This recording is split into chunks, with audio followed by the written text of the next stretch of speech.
Habla. Laura, uno, dos, tres. Laura, uno, dos, tres. El hermano Robaina todavía no está adentro. Ah, No está el hermano Robaina todavía. sí, pero ¿Ah?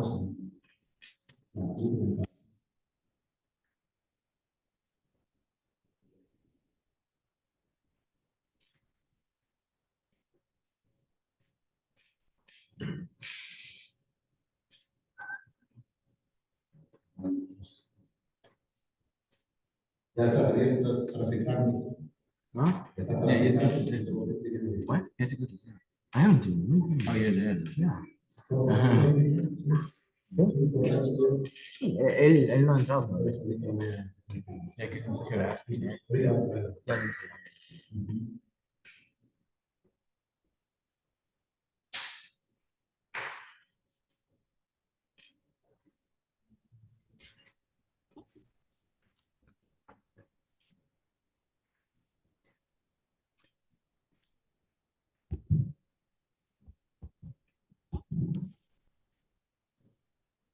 Hermano Rubén, hermano Anel Ruayna, muy buenos días.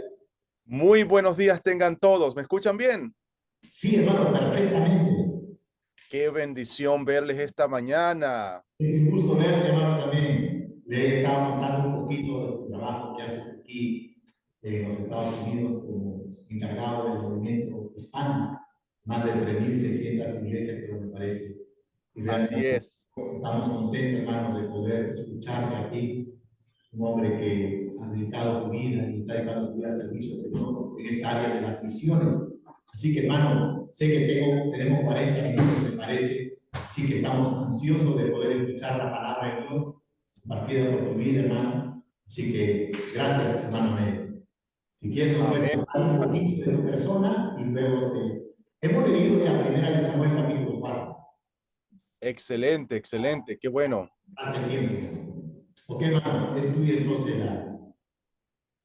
Gracias, gracias, mi hermano. Un placer estar con ustedes y realmente una gran bendición. Espero en el Señor poderles ver pronto personalmente y conocerles y conocer lo que Dios está haciendo en su amada iglesia. Gracias, Pastor Demser, por la oportunidad de poder hablar, no tanto de mí, sino más bien del corazón de Dios y de lo que Dios quiere para su iglesia, para su obra. Mi nombre es Ángel Robaina, vivo en Alabama, nací en Venezuela. Mi esposa Tiffany nació en Estados Unidos y enseña español, a pesar del español ser su segundo idioma, en la Universidad de Sanford.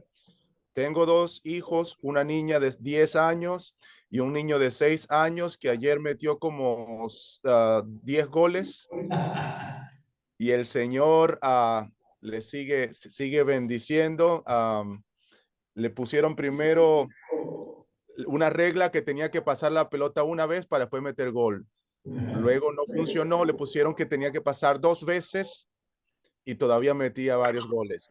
Luego la entrenadora se puso de portera para el otro equipo y todavía le metió gol, pero damos gracias a Dios que a él le gusta ese deporte y damos gracias a Dios por la oportunidad de tener un tiempo de familia y porque la familia también es importante para el reino. Su familia es importante, sus hijos son importantes, su esposo, su esposa es importante para el propósito de Dios.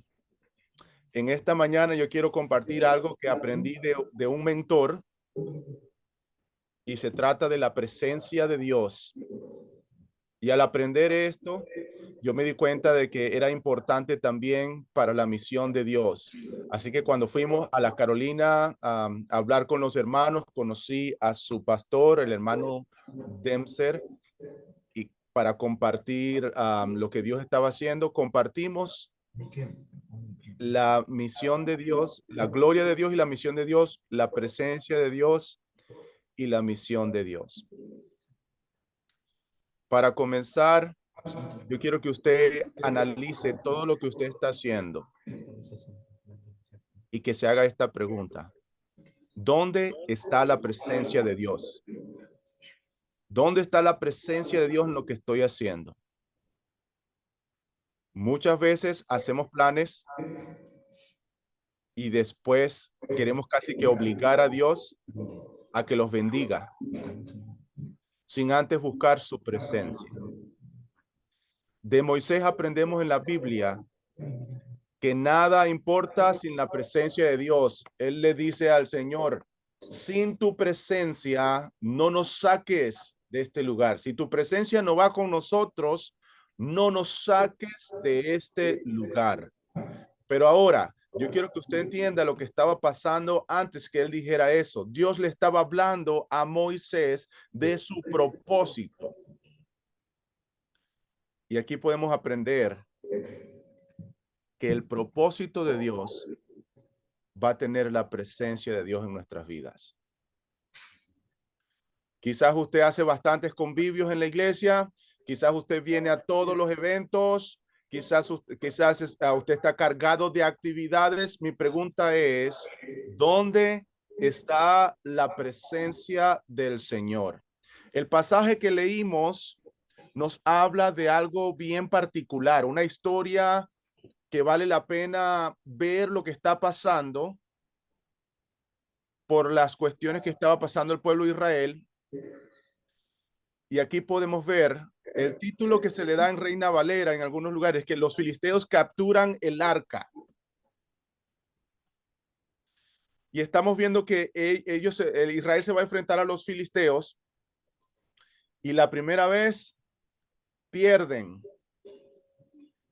Y hay una matanza de algunos miles, algunos pocos miles. Entonces ellos dicen, vamos a traer el arca porque seguramente esa es la presencia de Dios. La presencia de Dios está con nosotros. Traen el arca. Y aquí hay algo importante. ¿Quién trae el arca? Lo traen Ofni y Finés, hijos de Elí. ¿Quién estaba cargando el arca? No sé si ustedes saben la historia, pero Ofni y Finés eran tremendos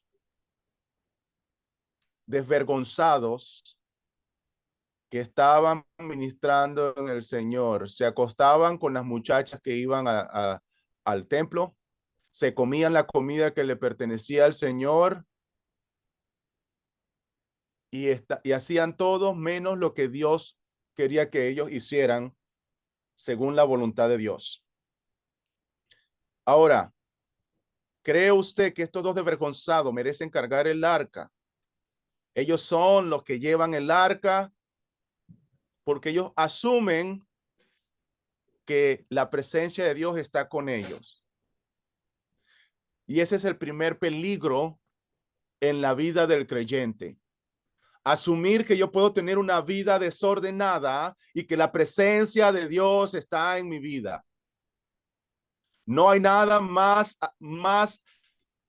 lejos de la verdad que asumir que aún en mi vida desordenada y mi desobediencia y mi frialdad espiritual y mi desgano en las cosas del Señor y mi crítica y todo mi pecado, que la presencia de Dios va delante de mí y que yo soy digno de cargar el arca. Y esto es lo que estaba pasando con Ofni y Finés. Trajeron el arca, hermanos, porque todo el pueblo de Israel que estaba desobedeciendo el propósito de Dios, asumía que la presencia de Dios estaba con ellos. Y dijeron, bueno, ahora sí que trae el arca, ahora sí vamos a ganar. Y salieron a pelear. Y ya no fueron unos pocos miles los que cayeron de Israel. El pasaje dice que cayeron 30,000 hombres de pie. Cayeron 30,000 hombres y el arca de Dios fue tomada y los dos hijos que la iban cargando de Elí murieron los dos. En la iglesia de los Estados Unidos a veces queremos asumir que la presencia de Dios está a nuestro servicio porque cantamos bonito, porque lloramos bonito, porque el servicio estuvo bonito.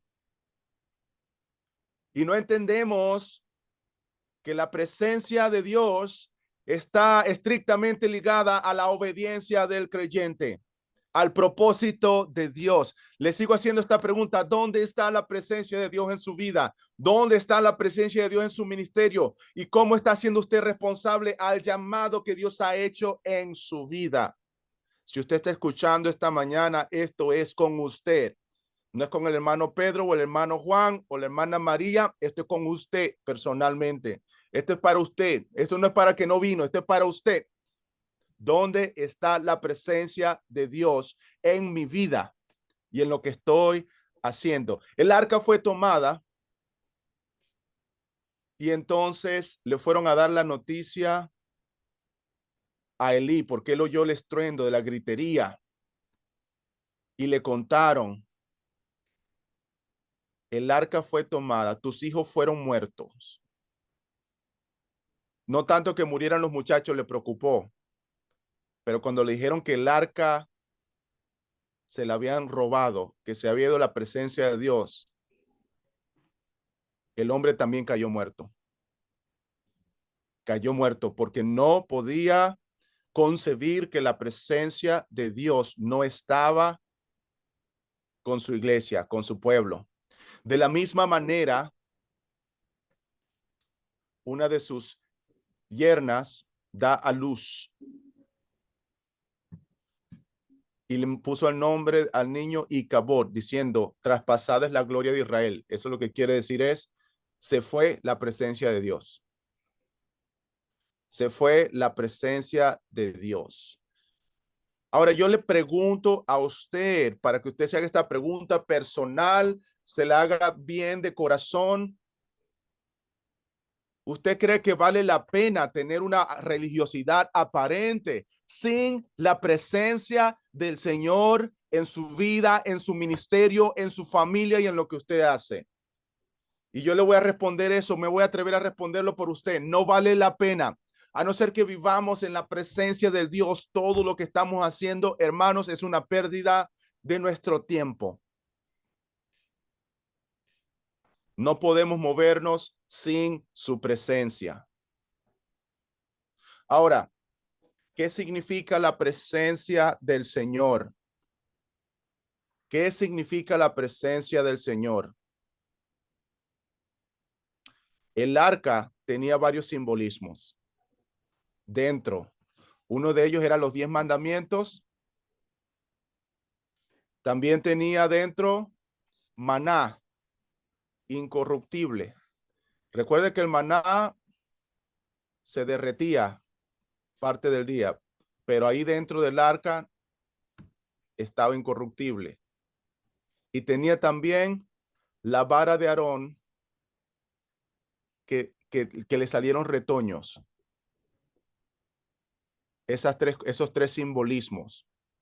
Ahora, vamos a identificar qué significa todo esto.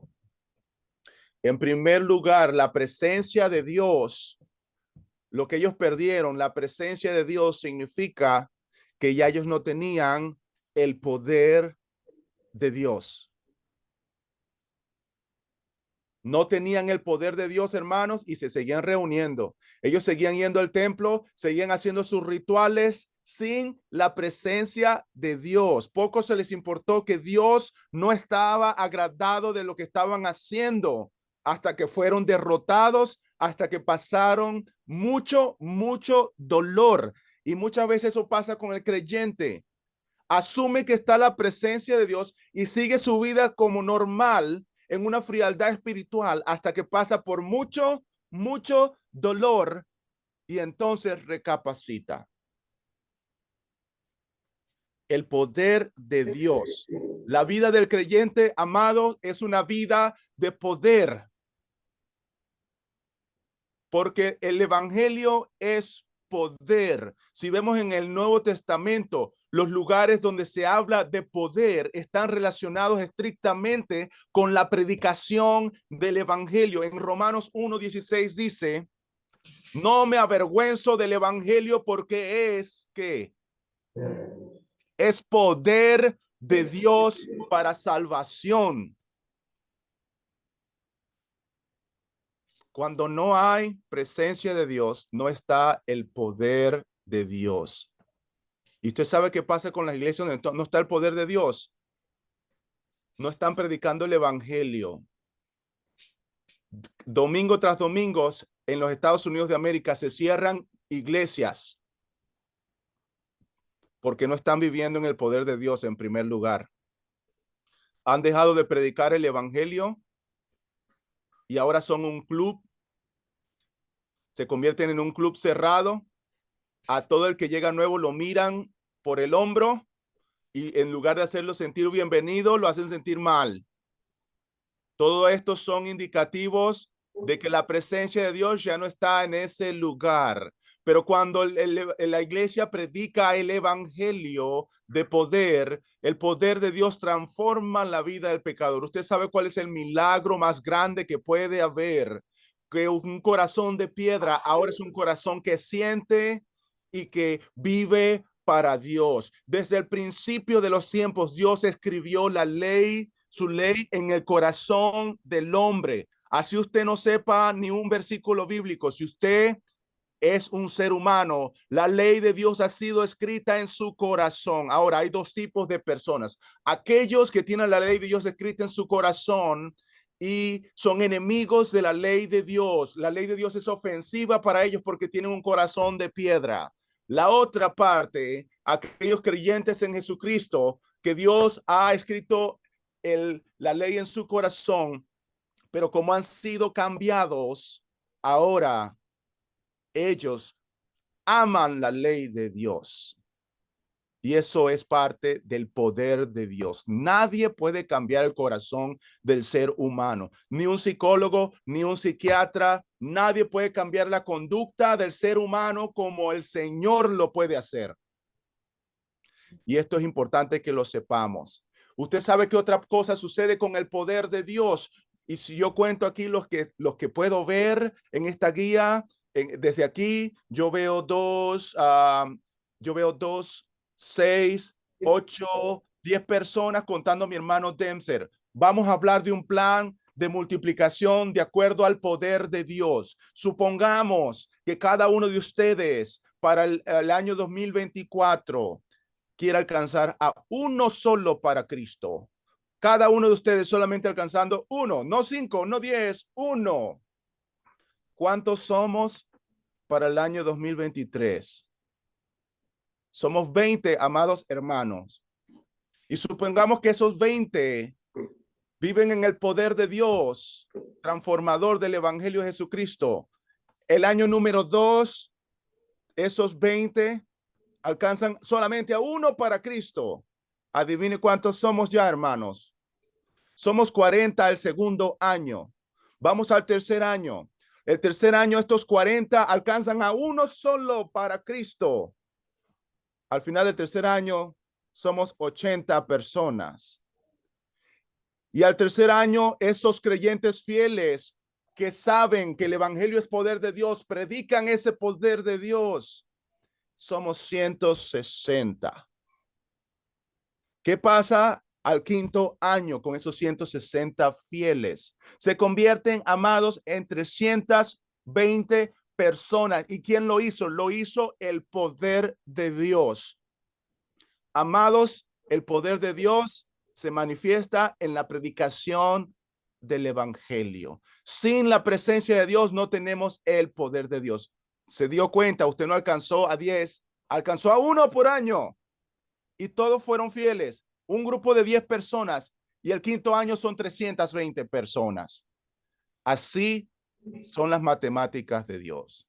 La segunda parte de lo que se perdió el pueblo de Israel por no tener la presencia de Dios es el propósito de Dios. Esa tabla de los 10 mandamientos es el propósito de Dios escrito. ¿Qué es lo que quiere Dios para mi vida? Pastor, yo no sé lo que Dios quiere para mi vida. Hermano, lea la Biblia y usted va a entender. El propósito de Dios de principio a fin es que Cristo sea exaltado por sobre todo nombre, sobre toda autoridad, sobre todo nombre que se nombra, y que en el nombre de Jesús toda rodilla se doble y le confiese. Y ese es el propósito de Dios. Y si nosotros no vivimos una vida cristocéntrica, estamos fuera del propósito de Dios y estamos fuera de la presencia de Dios. Efesios 2:10 dice que somos hechura suya, creados por Dios de antemano. ¿Para qué? Para las buenas obras que Él preparó, para que anduviéramos en ellas. Y ese es el propósito del creyente. Vivir para la alabanza de la gloria de Dios. ¿Y cómo alabamos la gloria de Dios? No diciendo solamente gloria a Dios ante la congregación de los que son creyentes. Eso es lo más fácil que hay. Pero nosotros somos alabanza de la gloria de Dios, porque el propósito de Dios es que nosotros, enfrente de los impíos, de los que no conocen, digamos, nuestro Dios es poder, nuestro Dios reina. Yo conozco un Dios que es poderoso para salvar, para librar, para hacer toda obra de acuerdo a su voluntad. Y cuando los perdidos escuchan eso, entonces ellos también se introducen en el propósito de Dios. ¿Está usted viviendo el propósito de Dios? Porque si no lo está viviendo, olvídese de la presencia de Dios. El propósito de Dios para el avance de su gloria. En segunda de Pedro vemos que la palabra dice: vosotros sois linaje escogido, real sacerdocio, nación santa, pueblo adquirido por Dios, pero es para una razón. No para darnos golpes de pecho, no para creernos más espiritual que los demás, no para tener más roles en la iglesia que los demás, para que anunciemos las virtudes de aquel que nos llamó de las tinieblas a su luz admirable. En pleno español eso significa: hemos sido salvos, hemos sido bendecidos para bendecir a otros con el Espíritu de Dios. Si usted es creyente en Jesucristo, el propósito de Dios para su vida es que usted predique el evangelio de Jesucristo. Y cuando usted vaya a la presencia de Dios, tiene que dar cuenta a Dios de lo que usted ha hecho. Si Dios viene ahorita, amado, puede usted pararse ante Dios y decir: Señor, yo llevé algún alma para Cristo. Quiero hacerle una pregunta. ¿Cuándo fue la última vez que usted le predicó a una persona? ¿Cuándo fue la última vez que usted dio testimonio del Cristo que vive en usted? Hermanos, para mí sería mentirles decirles que usted está viviendo en el propósito de Dios si usted jamás ha evangelizado a una sola persona, si usted jamás ha testificado de su fe en ni siquiera una sola vez. Esto no se lo digo para meterle miedo, para regañarle, para que pueda diga: Pastor Dempsey, no invite al pastor Agnel, nos regaña mucho. Le estoy animando a que usted abra los ojos y entienda que usted va a encontrar plenitud de gozo cuando usted predica el evangelio. Una vez John Piper le preguntó a su papá: ¿cómo puedes conseguir tanto gozo en tu vida? Porque en esta sociedad luchamos por el gozo. Es una sociedad que mucha gente más tiene problemas de salud mental, tiene problemas de emociones, tiene problemas de falta de propósito, de desánimo. Y él le pregunta: ¿cómo puedes tú vivir tan gozoso? Y la respuesta le sorprendió. Le dijo: yo predico el evangelio cada vez que tengo tiempo. Cada vez que me encuentro, que tengo una oportunidad, predico el evangelio. Usted quiere vivir una vida de gozo en el propósito de Dios, predique el evangelio y usted va a ver que se le va a ver la sonrisa en su rostro. Va a llegar a la iglesia gozoso, va a estar en su casa gozoso. Pero ¿sabe qué pasa con el que no predica el evangelio? Que no tiene la presencia de Dios. Se aparece en la iglesia como que usted chupó un limón con un vaso de vinagre y sal y pone la cara así. Como que todo lo que está pasando en su vida es agrio. Y ese tipo de cosas le suceden al que no vive en el propósito de Dios. La tercera parte de esta presencia de Dios, lo que simbolizó para el pueblo de Israel, es que perdieron la provisión de Dios. Este maná significa la provisión de Dios. Cuando estamos en el propósito de Dios, hermanos, cuando estamos con la presencia de Dios, la provisión de Dios está también con nosotros. Los movimientos más grandes de plantación de iglesia no se han dado porque tenemos dinero. Se ha dado porque tenemos su presencia. Vaya a ver a la China, cómo hay cristianos escondidos. Pero la China ahorita tiene el movimiento más grande del mundo de cristianos. Vea Cuba lo que sucedió. Les prohibieron reunirse más de 20 en una casa. Y el movimiento de iglesias casa explotó por toda Cuba. Ahora hay iglesias de multitudes, sin ningún tipo de dinero, sin ningún tipo de recursos. Pero el Dios que tiene los recursos enviaba su presencia con ellos. Y esto es importante que nosotros, amados, podamos entenderlo. Si usted hace la obra de Dios, aunque no esté en el presupuesto de la iglesia, aunque no haya dinero, Dios provee para la obra de Dios, porque su palabra dice, no he visto justo desamparado, ni su descendencia que mendigue pan. Pablo le habla a los creyentes diciéndole, mi Dios pues suplirá todo lo que os falta conforme a sus riquezas en gloria. Y el Salmo 23 nos dice, Jehová es mi pastor, nada me faltará. Pero usted sabe lo que eso realmente significa. Significa nada me falta cuando Él es mi pastor, cuando su presencia va adelante. Yo quiero que usted se dé cuenta de algo. ¿Usted sabe qué le falta a usted en este momento? Nada. ¿Usted sabe qué le falta a usted para predicar la palabra? Nada. ¿Usted sabe qué le falta a usted para cumplir la voluntad de Dios? Nada. Si la palabra de Dios es verdad, a usted nada le falta. Usted puede pensar que tiene alguna necesidad, pero bíblicamente, ¿quién sabe más cuáles son sus necesidades? ¿Usted o Dios? Dios. ¿Quién es más inteligente? ¿Usted o Dios? Dios. Entonces Dios dice que a mí nada me falta. Por ende, lo que yo considero que me falta es una mentira del enemigo. A mí nada me falta.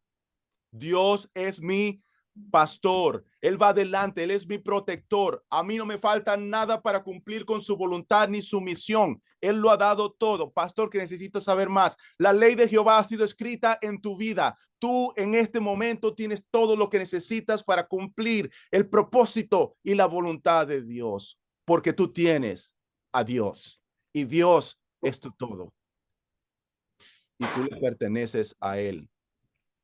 La provisión de Dios es parte de esta presencia de Dios en nuestras vidas.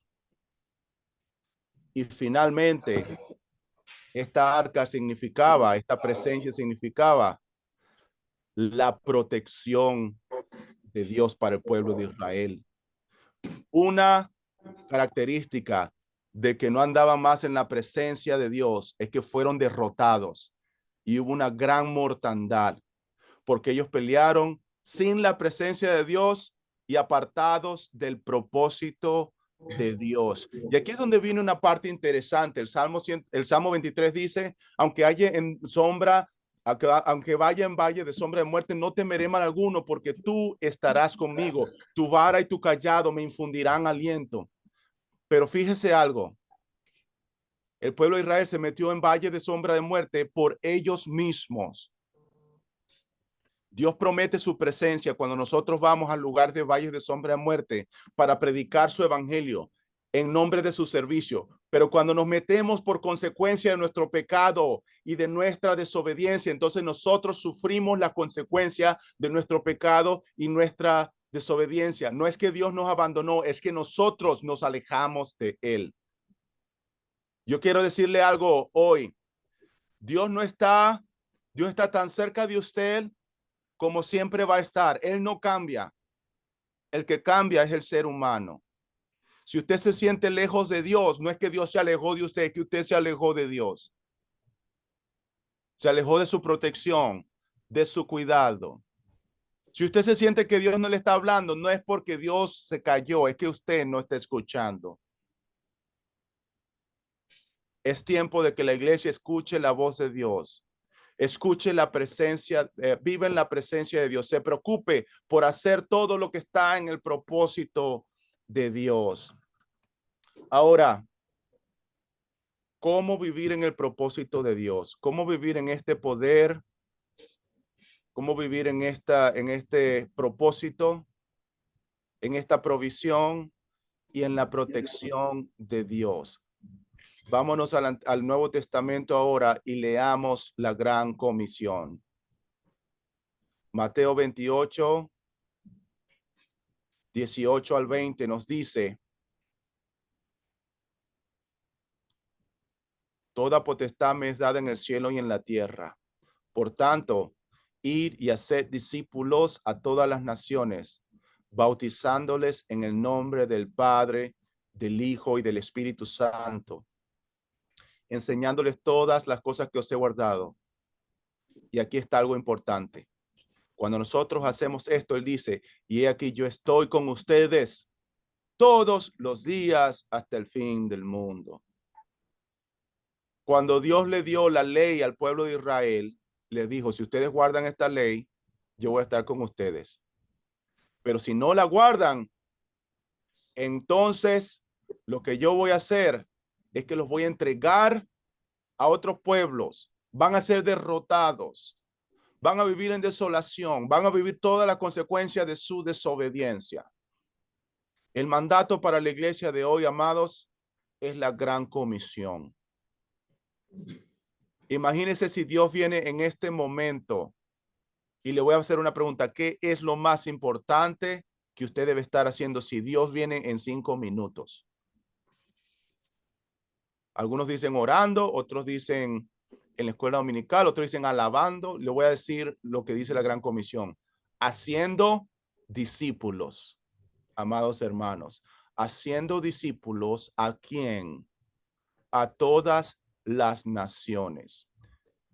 A todas las naciones. Eso quiere decir, amados, que si usted empieza a ser discípulos en su Jerusalén, que es la iglesia donde está, en su localidad, en su región, en el estado donde está, en el país y fuera del país. Son cosas importantes que usted tiene que entender acerca de la gran comisión. ¿Cómo experimentamos la presencia de Dios en nuestras vidas? Siendo obedientes a la gran comisión, siendo obedientes al evangelio de Jesucristo. Pastor, ¿por qué usted predica tanto del evangelio, de las misiones? Porque esa es la centralidad desde Génesis hasta Apocalipsis. El plan misionero de Dios, la misericordia de Dios que nos salvó, que nos rescató, a pesar de que éramos insalvables, irrescatables. Todo es posible para Dios. Nos rescató, nos salvó, nos perdonó de nuestros pecados, aunque eran muchos. Derramó su sangre para que un día usted y yo estemos ante la presencia de Dios. Usted sabe cómo termina la historia. La historia termina con lo que dice Apocalipsis 7:9. Después de esto vi una multitud de toda lengua, de toda tribu y de toda nación. Y esta tribu y esta lengua y esta nación tenían 3 cosas en común. Lo primero, estaban ante el trono de Dios, parados. ¿Usted sabe cómo usted se puede parar ante el trono de Dios? Cuando usted ha sido perdonado. Entonces había una gran multitud de personas a las cuales Dios le había perdonado su pecado. Mi pregunta para ti que estás visitando: ¿has pedido perdón a Dios por tus pecados? En segundo lugar, esta multitud estaba vestida de ropas blancas. No solamente había sido perdonado, pero ese abogado perfecto que tenemos, que se llama Jesucristo, no nos declaró inocente